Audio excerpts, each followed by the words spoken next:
जय हिंद प्यारे बच्चों। स्वागत है आप सभी का उत्कृष्ट डिफेंस एकेडमी के इस यूट्यूब परिवार में। और आज हम केमिस्ट्री की इस शानदार एमसीक्यू सीरीज को आगे बढ़ाते हुए कंटिन्यू करेंगे अपने chapter non metals and there compounds के और नए एमसीक्यूज। कल मैंने आपको 15 एमसीक्यूज करवाए थे। आज मैं आपके लिए और 15 नए एमसीक्यूज लेके आया हूं जो आपके कंसेप्ट्स को और मजबूत करेगा, ताकि आप लोगों को अपने एनडीए एग्जाम में आने वाले क्वेश्चंस को करने में कोई दिक्कत ना हो। देखिए, मैंने आपको बताया था ये जो चैप्टर है आपका, ये काफी इंपॉर्टेंट चैप्टर है एनडीए के पर्सपेक्टिव से। ये मैंने ब्रह्मास्त्र बताया था आपको, है ना। तो इसीलिए हम लोग इसकी और क्वेश्चन, नंबर ऑफ क्वेश्चन जितने ज्यादा हम एमसीक्यूज करेंगे उतना हमारे लिए जो है फायदेमंद रहने वाला है बच्चों। ठीक है, तो आप लोग बिल्कुल ध्यान से इनको कीजिएगा बेटा। मैं जिस तरीके से बता रहा हूं उस तरीके से सुनिए, समझिए। कोई डाउट आ रहा है तो बिल्कुल पूछिए, हमें अच्छा लगेगा अगर आप कोई डाउट पूछते हैं तो। ठीक है, तो शुरुआत करते हैं बच्चों अपनी इस नई सेकंड वीडियो की, बिल्कुल नए जोश नए उत्साह के साथ। ठीक है, बाकी आप लोग एक चीज याद रखिएगा, great success always starts with small step. जो बड़ी सक्सेस होती है ना बच्चों, वो हमेशा छोटे छोटे स्टेप से ही स्टार्ट होती है। हमें कभी भी अगर सीढ़ियां चढ़नी है, मान के चलो कि अगर हमें 50 सीढ़ियां चढ़नी है 10 सीढ़ियां चढ़नी है, तो हमें पहला कदम तो रखना ही पड़ेगा, है ना। जब हम पहला कदम रखेंगे, फिर दूसरा कदम रखेंगे, फिर तीसरा कदम रखेंगे, तो ऐसे ऐसे करके हम अपने टारगेट तक अचीव कर पाएंगे ना। जब हम अपने बड़े टारगेट्स को स्मॉल टारगेट्स में बांटेंगे, डिस्ट्रीब्यूट करेंगे, तब जाकर तो हम बड़ा टारगेट अचीव कर पाएंगे, है ना। कहते नहीं है कि बूंद बूंद से जो है सागर बनता है, बूंद बूंद बूंद बूंद से जो है घड़ा भर जाता है ना। तो हमें बिल्कुल बिल्कुल जो है हमें हताश नहीं होना है, निराश नहीं होना है, हमें बिल्कुल फोकस्ड रहना है, मोटिवेटेड रहना है, ताकि हम लोग अपने एनडीए के एग्जाम को बच्चों बिल्कुल जो है बिल्कुल अच्छी तरीके से क्रैक करें, काफी अच्छी रैंक बना पाए। ठीक है, तो शुरुआत करते हैं अपनी इस वीडियो की। हमारे चैप्टर का नाम, कल की वीडियो हम कंटिन्यू करने वाले हैं non metals and there compounds, इसका सेकंड पार्ट। तो पहला क्वेश्चन जो है इसका वो है, tritium is composed of. Tritium is composed of, तो मैंने आपको बताया था बच्चों ट्राइटियम क्या होता है। Tritium is an isotope of hydrogen, isotope of. अब अगर ट्राइटियम जो है आइसोटोप है हाइड्रोजन का, तो इसको हम कैसे डिनोट करते हैं। Tritium can be represented as 1s3। That means ये 1 क्या है, इसका एटॉमिक नंबर है, atomic number, and 3 is atomic mass. 3 क्या होता है, एटॉमिक मास। तो क्या पूछ रहा है, प्रोटॉन इलेक्ट्रॉन वगैरह पूछ रहा है। तो सिंपल बात है, जितना एटॉमिक नंबर, हम लोग एक चीज जानते हैं कि atomic number is equals to number of protons is equals to number of electrons. ठीक है, लेकिन अगर मैं न्यूट्रॉन्स की बात करूं तो नंबर ऑफ न्यूट्रॉन्स किसके बराबर होता है बताइए। क्योंकि बच्चों हम लोग जानते हैं जो हमारा एटॉमिक मास होता है ना, एटॉमिक मास किसके सम के बराबर होता है, number of neutrons and number of protons. तो नंबर ऑफ न्यूट्रॉन्स किसके बराबर हो जाएगा, atomic mass minus number of protons. अगर मुझे एटॉमिक मास निकालना है तो एटॉमिक मास इक्वल टू क्या हो जाएगा, number of neutrons plus number of protons. Is it clear to you? Good, ये हम लोगों ने छोटी क्लासेस में पढ़ा है, बिल्कुल इजी कंसेप्ट है। तो सबसे पहले क्या हो रहा है, tritium is composed of 1 proton 1 electron and 2 neutron. देखिए चेक करते हैं, ट्राइटियम में एटॉमिक नंबर 1, अगर एटॉमिक नंबर 1 है तो number of protons will be 1, तो 1 प्रोटॉन, 1 स्मॉल पी लिखता हूं, ठीक है, 1 प्रोटॉन। अगर एटॉमिक नंबर 1 है तो number of electron will be 1 electron. Neutrons find करने हैं मुझे, तो number of neutron equal to atomic mass minus number of protons, that means atomic mass is 3 minus number of protons is 1. 1 है number of proton, तो कितना हो जाएगा equal to 2. Hence 1 proton, 1 electron and 2 neutrons are present in tritium. ठीक है बच्चों, 2 neutrons, 1 electron और 1 proton present होते हैं ट्राइटियम में. न्यूट्रॉन इज चार्जलेस और neutral. Moist hydrogen cannot be dried over concentrated H2SO4 because भाई moist hydrogen को हम ड्राई नहीं कर सकते हैं ओवर कंसंट्रेटेड H2SO4 में. क्यों बच्चों इसको इसलिए ड्राई नहीं कर सकते हैं क्योंकि it can oxidized by H2SO4. जो हमारी मॉइस्ट हाइड्रोजन होती है वो H2SO4 से ऑक्सीडाइज हो जाती है. देखिए बताया तो मैं आपको, देखिए H2SO4 है हमारे पास, ठीक है. अगर हम इसमें हाइड्रोजन को ड्राई करने की कोशिश करेंगे तो क्या होगा, H2SO4 है, ऑक्सीडाइजिंग एजेंट है, दूसरे को क्या कर देगा, ऑक्सीडाइज कर देगा. यानी कि यहाँ हाइड्रोजन है तो इसको क्या बना देगा, H2O बना देगा, प्लस खुद रिड्यूस हो जाएगा.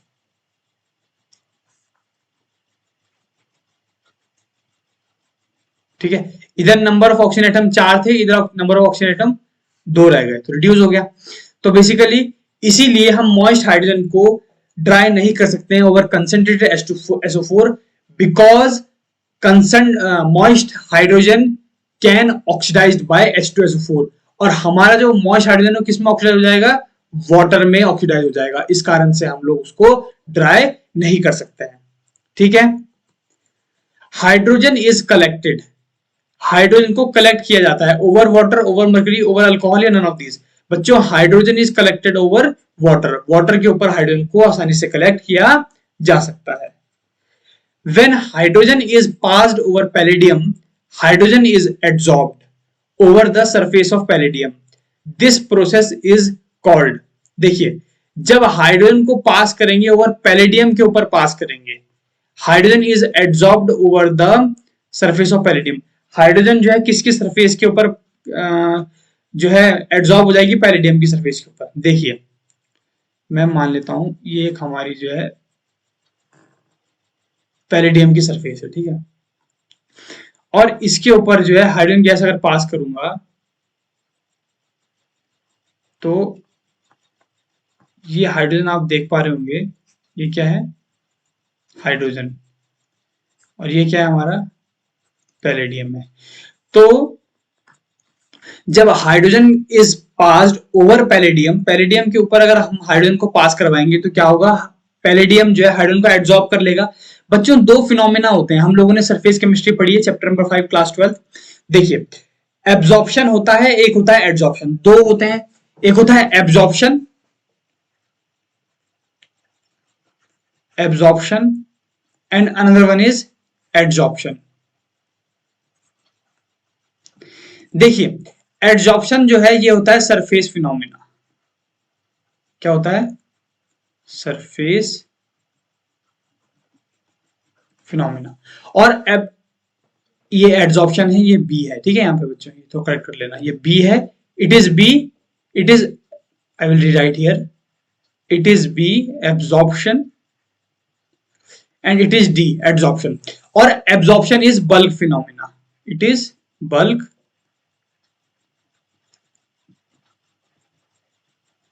फिनोमेना.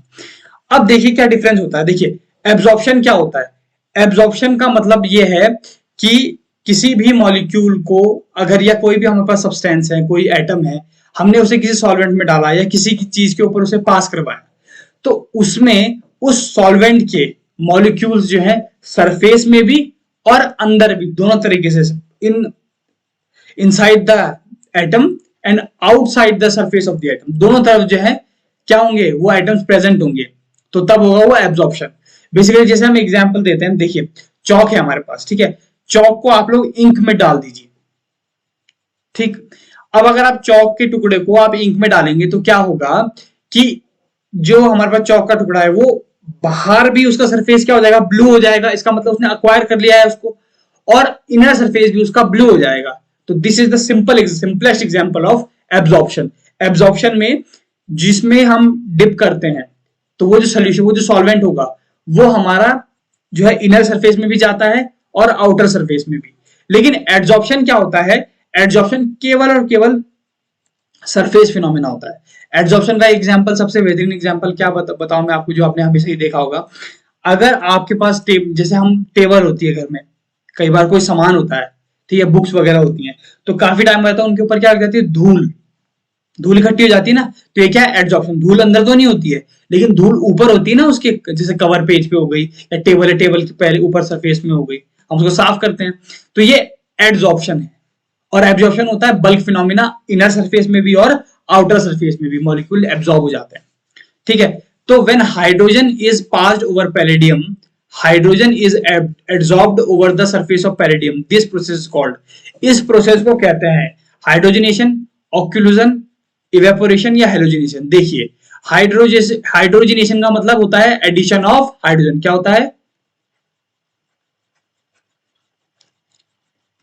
Addition of hydrogen.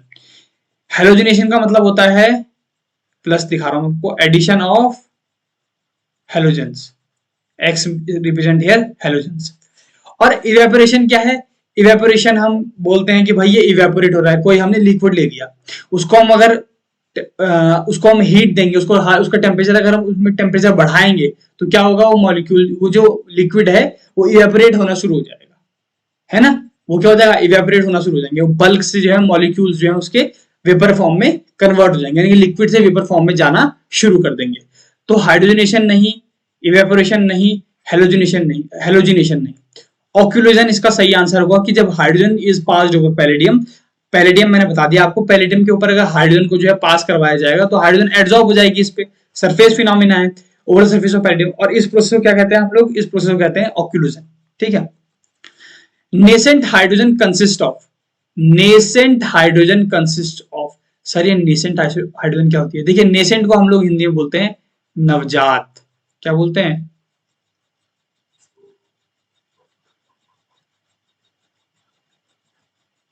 ठीक है। नवजात hydrogen consist of hydrogen atom with excess of energy, hydrogen ions in excited state, hydrogen molecules with excess of energy, solvated proton. Basically nascent hydrogen को बच्चों हम लोग कहते हैं hydrogen molecule with excess of energy, ठीक है। Nascent hydrogen को पहले रिप्रेजेंट किसे करते हैं, नेसेंट हाइड्रोजन को हम लोग ऐसे रिप्रेजेंट करते हैं, ठीक है। और इसका इस्तेमाल वहां पे किया जाता है जब हाइड्रोजन जो होता है ना, hydrogen is not capable of reducing a substance, then nascent hydrogen is used. जब सिंपल कोई सब्सटेंस ऐसे हैं जिनको नॉर्मल हाइड्रोजन जो है रिड्यूस नहीं कर पा रहा है, तब वहां पे हम लोग जो नेसेंट हाइड्रोजन का इस्तेमाल कर सकते हैं। तो बेसिकली नेसेंट हाइड्रोजन को कैसे रिप्रेजेंट करते हैं, इस एच से, hydrogen molecule with excess of energy is known as nascent hydrogen. Question number 6 is, statement first दे रखा है, oxygen is paramagnetic, hydride of oxygen is less volatile than that of sulphur. देखिए, oxygen is paramagnetic, paramagnetic substance जिसे कहते हैं, paramagnetic means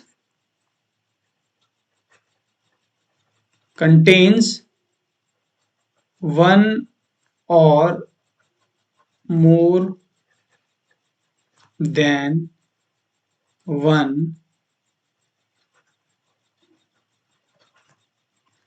unpaired electrons. एक या एक से ज्यादा अगर अनपेयर्ड इलेक्ट्रॉन हैं, क्या बोल रहा हूं मैं आपको, अगर किसी भी एटम में एक या एक से ज्यादा अनपेयर्ड इलेक्ट्रॉन है तो उसे हम बोलेंगे वो पैरामैग्नेटिक है। और अगर सारे के सारे इलेक्ट्रॉन पेयर्ड हैं तो क्या कहेंगे बच्चों, डायमैग्नेटिक कहेंगे। याद रखना आप लोग, डायमैग्नेटिक कब, जब सारे के सारे पेयर्ड होंगे। पैरामैग्नेटिक चेक कर लेते हैं। देखिए ऑक्सीजन है, हम जानते हैं ऑक्सीजन का एटॉमिक नंबर कितना होता है, 8 होता है। That means 1s2 2s2 2p4। अगर मैं इसका ऐसे डायग्राम बनाऊं मैं ऑर्बिटल का, तो 2s2 ये हो जाएगा, 2p4 हो जाएगा, 2p 2s, दैट मीन्स 1 2 3। उसके बाद हम लोग आएंगे यहां पे, ठीक है, हुन रूल के हिसाब से यहां पे आ जाएंगे। तो ओवरऑल हमारे पास 2 अनपेयर्ड इलेक्ट्रॉन है, तो due to 2 unpaired electron oxygen is paramagnetic, यानी कि स्टेटमेंट फर्स्ट तो सही है। Hydride of oxygen is less volatile than that of sulphur. देखिए हाइड्राइड का मतलब ऑक्सीजन के साथ हाइड्रोजन होना, और हाइड्राइड की अगर बात की जाएगी तो इसका मतलब हम लोग कहां पे करेंगे इसको, हाइड्राइड की अगर बात की जाएगी तो हम बात करेंगे H2। ठीक है, हाइड्राइड ऑफ ऑक्सीजन का मतलब होगा hydride of oxygen is less volatile than that of sulphur. तो हाइड्राइड हमारा यहाँ पे H2O हो जाएगा, ऑक्सीजन का हाइड्राइड, और सल्फर का हाइड्राइड की अगर मैं बात करूंगा तो हो जाएगा H2S। अब बोल रहा है hydride of oxygen is less volatile than that of sulphur, यानी कि हाइड्राइड ऑफ ऑक्सीजन, यानी कि वो बोल रहा है H2O is less volatile, H2O is less volatile than H2S। अब भाई ऐसा क्यों होता है कि H2O लेस वोलेटाइल होता है H2S से?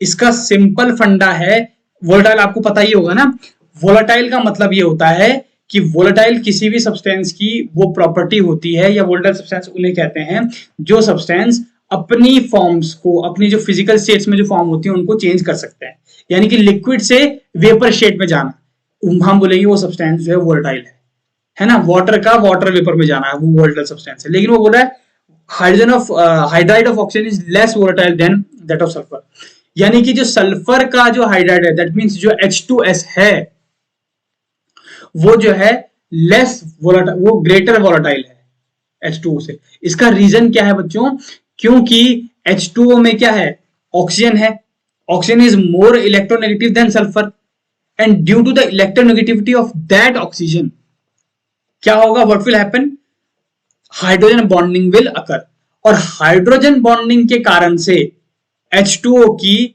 जो है आपस में जो स्ट्रेंथ होगी वो बढ़ जाएगी, और उसके बढ़ जाने की वजह से क्या होगा, hydride of oxygen, that means water is less volatile than H2S। Is it clear to you? Good, ये दोनों के दोनों क्या है, स्टेटमेंट हमारे सही हो गए। ठीक है, यहां हम हाइड्रोजन बॉन्डिंग वाला कंसेप्ट देंगे। तो both statement first and statement second are true, but statement second is not the correct explanation of statement first. तो इसलिए हम लोग जाएंगे ऑप्शन नंबर बी के साथ। The nature of the chemical bonds in diamond is, nature किसका, chemical bonds का diamond में। तो मैंने बताया था आपको sp3 हाइब्रिडाइज होता है, तो सिंपल बात है कोवेलेंट बॉन्ड होता है। मैंने कल स्ट्रक्चर बता दिया था आपको, कुछ इस प्रकार से इसका स्ट्रक्चर होता है, ये इस तरीके से, ये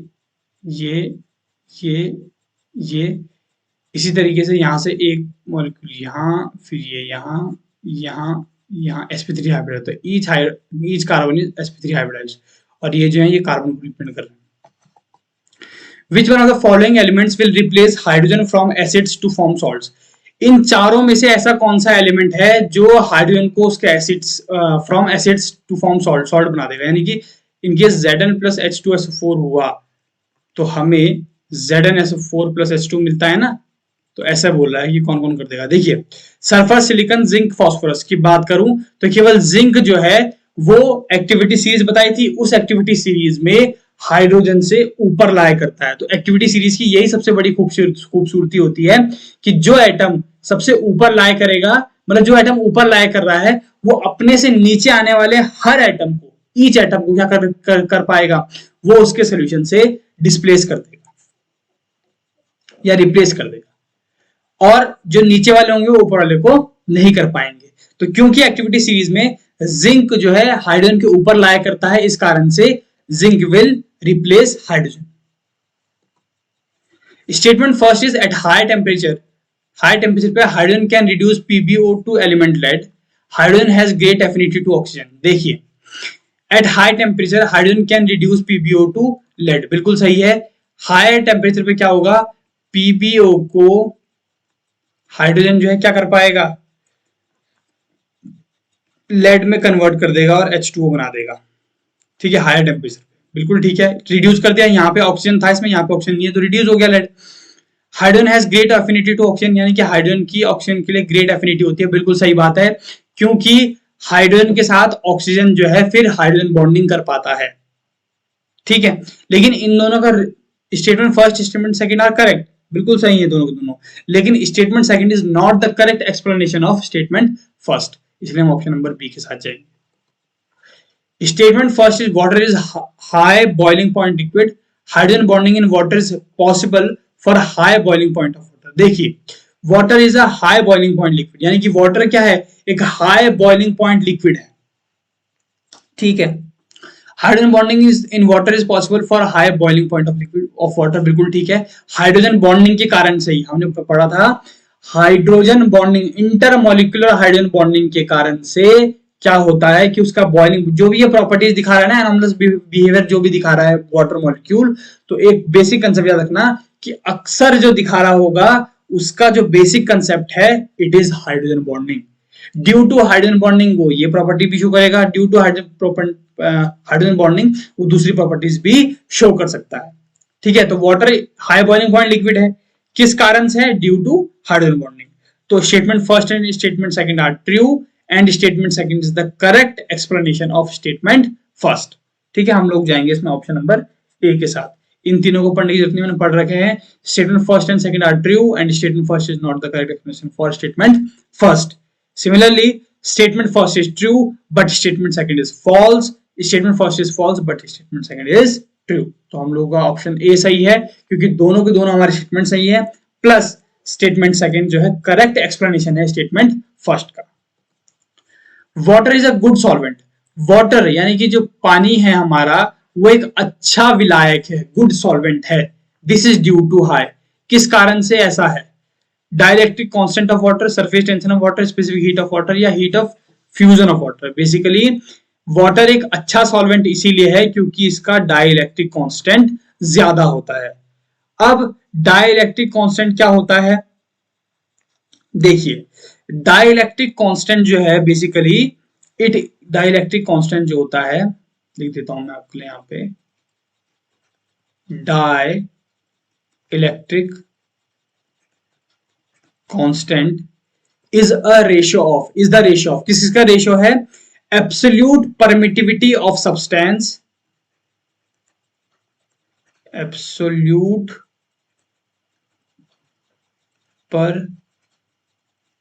permittivity of substance upon absolute permittivity. देखो, परमिटिविटी को हम एप्सिलॉन से डिनोट करते हैं, ठीक है? Absolute permittivity of free space. ठीक है बच्चों, तो एब्सोल्यूट परमिटिविटी ऑफ सब्सटेंस, जिस सब्सटेंस की हमें जो है डाइलेक्ट्रिक कांस्टेंट निकालना है, उसकी permittivity is divided by absolute permittivity of free space. इन दोनों का रेशियो क्या होता है? हमारा डाइलेक्ट्रिक कांस्टेंट। अब सर परमिटिविटी क्या होती है? देखिए, परमिटिविटी को बच्चों हम लोग एप्सिलॉन से डिनोट करते हैं, फिजिक्स में बहुत पढ़ा होगा आपने, ठीक है? तो परमिटिविटी को हम एप्सिलॉन से डिनोट करते हैं, जिसको हम लोग हिंदी में बोलते हैं परावैद्युतांक। अब ये क्या होता है? बेसिकली परमिटिविटी एक प्रॉपर्टी है किसी मटेरियल की that measures the position of electric field against an electric field. यानी कि कोई सब्सटेंस जो है, अगर उसमें हम इलेक्ट्रिक फील्ड पास करवाते हैं, किसी सब्सटेंस में अगर हम इलेक्ट्रिक फील्ड जो है पास करवा रहे हैं, electric field is passing through this substance, तो ये जो सब्सटेंस है कितना रेजिस्ट कर पा रहा है इस इलेक्ट्रिक फील्ड को, उसकी मेजर होती है परमिटिविटी। जितना ज्यादा वो जो है रेजिस्ट कर पाएगा इस इलेक्ट्रिक करंट को, उतनी ज्यादा परमिटिविटी होगी। ठीक है, तो dielectric constant of water is high due to, water is a good solvent due to dielectric constant of water. अब डाइलेक्ट्रिक कांस्टेंट ऑफ वाटर की वैल्यू क्या होती है? ये होती है 78.4। अब आप लोग मुझे कमेंट करके ये जरूर बताना, ठीक है, इस वीडियो को पूरी देखना और मुझे आप लोग ये जरूर बताना कि क्या इसकी वैल्यू होगी 78.4 की। 78.4 जो डाइलेक्ट्रिक कांस्टेंट ऑफ वाटर है, कि क्या इसकी कोई यूनिट होगी? यस और नो। अगर इसकी यूनिट है तो आप लोग जो है हमें कमेंट कर सकते हैं, और अगर यूनिट नहीं है तो भी कमेंट कीजिए। मैं जानना चाहता हूं कि आप लोग इसके बारे में क्या सोचते हैं कि dielectric constant of water has unit और it is unitless quantity. Which one of the following statements is true? इनमें से कौन सा स्टेटमेंट सही है? Fullerenes have only 6 membered carbon rings. Fullerene की केवल 6 मेंबर्ड कार्बन रिंग्स होती हैं। Fullerenes are cage like molecules. Diamond is thermodynamically the most stable allotrope. Diamond is thermodynamically the most stable allotrope of carbon. Graphite is slippery and hard, therefore used as dry lubricant in machines. देखिए चारों sir चारों ही सही लग रहे हैं, ऐसा नहीं है।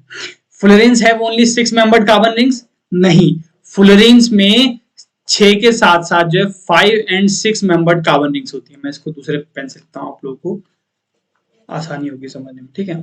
कौन सा लूं, इसको हम ले लेते हैं, this one the better option, ठीक है बच्चों। तो fullerenes have only 6 membered carbon rings, नहीं, इसमें जो 5 एंड 6 मेंबर्ड कार्बन रिंग्स होती हैं, तो इसीलिए ये तो गलत हो गया। Diamond is thermodynamically the most stable allotrope of carbon, नहीं, हमने कल पढ़ा था graphite is the most stable, thermodynamically most stable allotrope of carbon, तो इसलिए ये तो नहीं होगा। मोस्ट स्टेबल कौन सा होता है, मोस्ट स्टेबल होता है ग्रेफाइट,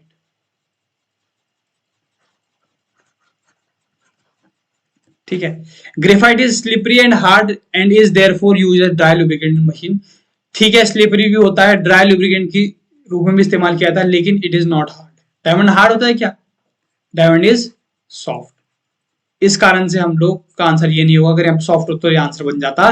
तो फुलरेन्स आर केज लाइक मॉलिक्यूल्स, बिल्कुल सही। फुलरेन्स के मॉलिक्यूल्स कैसे होते हैं, केज लाइक। मैंने बताया ना आपको C60, C70, C28, C35 ये इसके कुछ एग्जांपल्स होते हैं।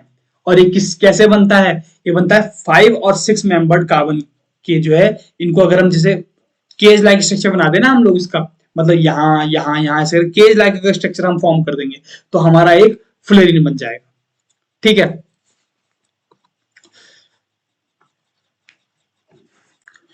To weld metals together high temperature is required, simple बात है कि अगर हमें दो मेटल्स को वेल्ड करना है, दो मेटल्स की वेल्डिंग करनी है, यानी कि दो मेटल्स को हमें जोड़ना है, तो हाई टेम्परेचर इज रिक्वायर्ड। ये तो कोई बताने वाली बात नहीं है, ये पता है हमें कि हाई टेम्परेचर की जरूरत होगी। Such a high temperature is obtained by burning, यानी कि उतना हाई टेम्परेचर कैसे हम लोग क्या चीज जला करके हम उसे ऑब्टेन कर सकते हैं। तो बेटा acetylene in oxygen, LPG in oxygen, methane in oxygen, acetylene in nitrogen. हमें याद रखना बच्चों, जब कभी भी आपको वेल्डिंग ऑफ मेटल की बात करेगा तो higher temperature is obtained by burning acetylene in oxygen. Acetylene क्या होता है, C2H2। तो जब हम एसिटिलीन को ऑक्सीजन से के साथ जो है बर्न करते हैं, इसको कंबस्शन करते हैं, तो हमें कार्बन डाइऑक्साइड और वाटर जो है ऑब्टेन होता है, ठीक है। तो acetylene in oxygen is used for welding metals, क्योंकि ये बहुत हाई टेम्परेचर जनरेट करते हैं। इसी को ही हम लोग ऑक्सी एसिटिलीन क्या बोलते हैं, ऑक्सी एसिटिलीन वेल्डिंग भी बोल देते हैं, इसको क्या बोलते हैं, ऑक्सी एसिटिलीन वेल्डिंग, या इसी को ही हम लोग गैस वेल्डिंग भी बोल देते हैं। क्या बोलते हैं बच्चों, गैस वेल्डिंग, ठीक है। तो ये आप याद रखिएगा, वेल्डिंग मेटल्स की जब भी बात करें तो तुरंत बेटा आपके दिमाग में एक चीज आनी चाहिए, क्या, acetylene in oxygen. A glass vessel is filled with water up to the brim and a lid is fixed to it tightly. एक ग्लास वेसल है जिसको उसके ब्रिम तक, यानी कि उसके बिल्कुल बॉटल टॉप तक उसे भरा गया है, उसके बाद एक उसमें ढक्कन लगा दिया गया है, then it is kept inside a freezer for hours, तब से फ्रीजर में रख दिया गया है फॉर आवर्स तक, कुछ घंटों के लिए। What is expected to happen, क्या हो सकता है, ये आपका एनडीए 2016 में आया हुआ क्वेश्चन है। The water freezes to ice and level of ice comes down, the water in the glass vessel summer freezes to ice, the glass vessel breaks due to expansion as water freezes to ice, the water does not freeze at all। देखिए बच्चों, जब कभी भी हम हमारे पास एक bottle है, ठीक है, बॉटल बनाने की कोशिश करता हूं, ये कुछ जो है हमारा फ्लास्क जैसा बन गया, ये ना, ये इसको हम बॉटल शेप ले लेते हैं, ठीक है। अगर ये बॉटल हमारे पास है, इस बॉटल में हमने जो है पानी भरा हुआ है, अब हमने इसको क्या किया, इसको टाइटली इसे ढक्कन लगा करके, इसका लिड लगा करके हमने इसको फ्रीजर में रख दिया। तो हमें क्या इसमें चेंजेस मिलेंगे, क्या ऑब्जर्वेशन हम लोग कर सकते हैं इस बारे में, देखिए। अब वाटर को अगर मैं कंप्लीट उसको बॉटल में फिल करके फ्रीजर में रख दूंगा तो क्या होगा, जैसे इसको फ्रीजर में रखूंगा तो क्या होगा, जो मॉलिक्यूल्स है वाटर के वो पास पास आना शुरू होंगे। अब जैसे जैसे वो मॉलिक्यूल जो है पास पास आना शुरू होंगे तो तब क्या होगा, लगभग 4 डिग्री, जैसे ही टेम्परेचर कितना जाएगा, 4 डिग्री सेल्सियस के आसपास, जैसे टेम्परेचर 4 डिग्री सेल्सियस के आसपास आएगा तो थोड़ा सा वाटर के जो मॉलिक्यूल्स हैं वो आपस में एक्सपेंड करना शुरू कर देंगे। क्या करना शुरू कर देंगे? एक्सपेंड करना शुरू कर देंगे। और जैसे जैसे वो टेम्परेचर और घट के फ्रीजिंग पॉइंट तक आएगा तो वाटर के मॉलिक्यूल्स अराउंड 9% तक एक्सपेंड कर गए होंगे। कितने परसेंट तक एक्सपेंड कर गए होंगे? 9% तक एक्सपेंड कर गए होंगे। और इस एक्सपेंशन के कारण से जो ग्लास वेसल होगी वो breaks due to expansion as water freezes to ice. तो ये जो ग्लास वेसल होगी वो हमारी क्या हो जाएगी? वो टूट जाएगी due to expansion as water freezes to ice. ठीक है, तो बेसिकली हमने बॉटल में पानी भरा हुआ है, हमने फ्रीज में रख दिया, ग्लास वेसल है। अब जैसे जैसे देखो, फ्रीजर में रखने का मतलब ये है कि हम लोग उसका टेम्परेचर डाउन कर रहे हैं। सपोज कीजिए कि वो रूम टेम्परेचर पे था 25 डिग्री सेल्सियस पे। अब जैसे टेम्परेचर डाउन होगा तो क्या होगा? आप लोगों को सोचना चाहिए कि भाई ग्लास वेसल ब्रेक क्यों होगी? क्योंकि मॉलिक्यूल्स तो आपस में पास पास आएंगे ना। अगर मॉलिक्यूल्स आपस में पास पास आ रहे हैं तो एक्सपेंशन कहां से हो रहा है? ये दिमाग में आ रहा होगा, बिल्कुल सही है, कोई दिक्कत नहीं है। लेकिन होता क्या है ना बच्चों, होता यह है कि जैसे जैसे हम टेम्परेचर डाउन करते जाएंगे, टेम्परेचर डाउन होता जाएगा फ्रीज में। जैसे 4 डिग्री सेल्सियस के आसपास टेम्परेचर जाता है तो ये ऑब्जर्व किया गया कि 4 डिग्री सेल्सियस पे टेम्परेचर जाते ही वो जो मॉलिक्यूल्स है वो आपस में एक्सपेंड करना शुरू कर देते हैं और वो थोड़ा एक्सपेंड कर देंगे। और उस एक्सपेंशन के कारण से फिर जैसे टेम्परेचर और फ्रीजिंग पॉइंट की तरफ जो है भागेगा, टेम्परेचर ऊपर अब थोड़ा डाउन होता जाएगा टेम्परेचर फ्रीजिंग पॉइंट। यहाँ पे 4 डिग्री सेल्सियस था, यहाँ से नीचे होगा टेम्परेचर। तो जैसे टेम्परेचर और नीचे होता जाएगा तो ये देखा गया कि अराउंड 9% जो है एक्सपेंशन हो जाता है वाटर के मॉलिक्यूल्स में। और इसी, क्योंकि देखिए जो हमारी ग्लास की जो बॉटल है उसकी जो बाउंड्रीज है वो फिक्स्ड है। ऐसा तो है नहीं कि इलास्टिक है कि वो खींचेंगी, वो तो फिक्स्ड है ना। अब क्या हो रहा है, अंदर का जो मटेरियल है वो एक्सपेंड हो रहा है। अब उसके एक्सपेंशन, ये तो फिक्स है ना, इनमें कोई चेंज नहीं होने वाला है। ये जो एक्सपेंशन जब होता है वाटर मॉलिक्यूल्स में तो ये उसको ब्रेक डाउन कर देता है, ब्रेक कर देता है उसको। ठीक है, तो क्लियर हो गया ये concept. 15th question is and the last question of today's session is density of water is. पानी की डेंसिटी, पानी का घनत्व। डेंसिटी क्या होती है आप लोग जानते होंगे, density is mass per unit volume. तो density of water is maximum at 0 degree Celsius, minimum at 0 degree Celsius, maximum at 4 degree Celsius, minimum at -4 degree Celsius. ये जो है ऑब्जर्व किया गया कि वाटर की डेंसिटी जो है मैक्सिमम होती है 4 डिग्री सेल्सियस पे। जल्दी जल्दी तो नहीं बोले मैंने, ऑप्शन फिर से पढ़ देता हूं। Density of water is maximum at 0 degree Celsius, minimum at 0 degree Celsius, maximum at 4 degree Celsius and minimum at -4 degree Celsius। तो बेटा density of water is maximum at 4 degree Celsius. ठीक है, तो पानी की डेंसिटी, जो पानी का घनत्व होता है वो 4 डिग्री सेल्सियस पे सबसे ज्यादा होता है। Is it clear to you?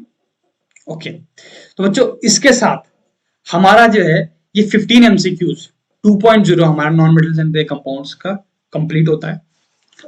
और अब हम कल जो है नए MCQs करने वाले हैं इस चैप्टर के। मैं बार बार बोल रहा हूं, चैप्टर इंपॉर्टेंट है, ध्यान से पढ़िए कंसेप्ट्स को, ध्यान से सुनिए, पूरा पूरा सेशन देखिए ताकि आप लोगों की कंसेप्ट भी क्लियर हो। जितना अच्छी तरीके से आप लोगों के कंसेप्ट क्लियर होंगे उतना ज्यादा जो है आपके लिए अच्छा होगा, है ना। तो इतनी बातों का आप लोग ध्यान रखेंगे मैं उम्मीद करता हूं, और साथ में आप लोग बिल्कुल बेशुमार पढ़ाई करते रहिए क्योंकि ये पढ़ाई आपको जो है आगे ले जाएगी, है ना। मेहनत करते रहिए क्योंकि एक चीज आप लोग सभी लोग जानते हैं, हम लोग, कि मेहनत करने वालों की कभी हार नहीं होती, है ना। था वो कुछ ऐसा कि कोशिश करने वालों की हार नहीं होती, लेकिन अगर आप लोग मेहनत भी करेंगे तो भी आप लोग हारेंगे नहीं। देखिए मेहनत करना बहुत जरूरी है जिंदगी में, आप लोग अपना बेस्ट दीजिए बस। आप लोगों को कभी भी रिग्रेट ना हो फिर कि हमने जो है अपना, यार अगर हम उस समय ना थोड़ा इतना पढ़ लेते तो शायद हम कुछ बन जाते, या हम उतना कर लेते तो हम वो बन जाते। तो शायद या काश जैसा वर्ड जिंदगी में ना हो कभी भी।